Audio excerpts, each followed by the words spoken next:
Le Festival du film italien de Villerupt s'apprête à fêter sa 40e édition. Notre grand format ce soir s'intéresse à cette aventure extraordinaire qui a débuté en 1976. À l'époque, un groupe de cinéphiles passionnés décide de projeter le temps d'un week-end des films italiens. Le succès sera immédiat. Alors retour 40 ans plus tard sur les derniers préparatifs avant l'inauguration. Tout réglé jusque dans les moindres détails. Si la machine du festival est bien rodée après 40 ans, le stress est toujours là. Car en termes d'organisation, tout reste à faire ou presque. L'hôtel de ville, par exemple, va se transformer en palais des festivals. On est habitué à ce stress, mais on va dire dans les derniers moments, on a toujours peur qu'il y ait un petit défaut, on va dire quelque chose qu'on n'a pas vu, un petit détail qui nous manque, comme là tout à l'heure, il y a un Marielle qui est venu et qui m'a dit qu'on avait un cadre cassé. Là par contre, c'est une catastrophe. 120 bénévoles vont bientôt arriver pour prêter main forte à l'équipe d'organisation qui est au four et au moulin, polyvalente, à l'instar du délégué général du festival. Là, c'est le dispatching des affiches dans les salles, les affiches de films qu'on a reçues hier soir très tard. Et tous les ans, nous avons ces affiches que nous achetons en Italie ou qu'on nous donne. Et elles sont stockées après le festival. Voilà. Dans la caverne d'Ali Baba. Dans la caverne d'Ali Baba.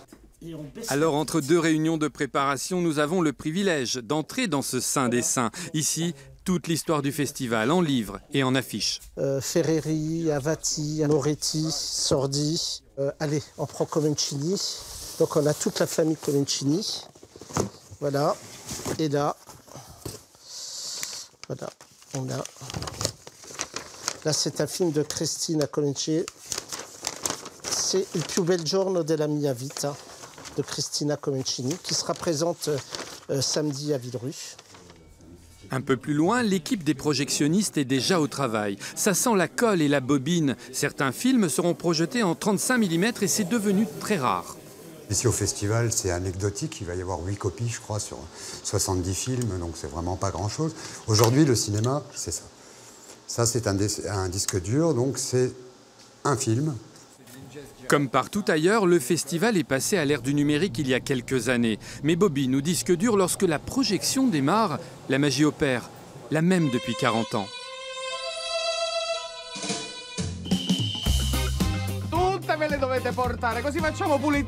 Villerupt offre une fenêtre unique sur l'Italie et son cinéma. La programmation exigeante est le fruit d'un long travail de recherche entamé des mois auparavant, à Cannes ou à Venise, par les équipes du festival. Auparavant, il y a les films que nous avons vus en Italie, nous y allons quand même assez souvent, dans les salles, pour voir, par exemple, les comédies que nous présentons.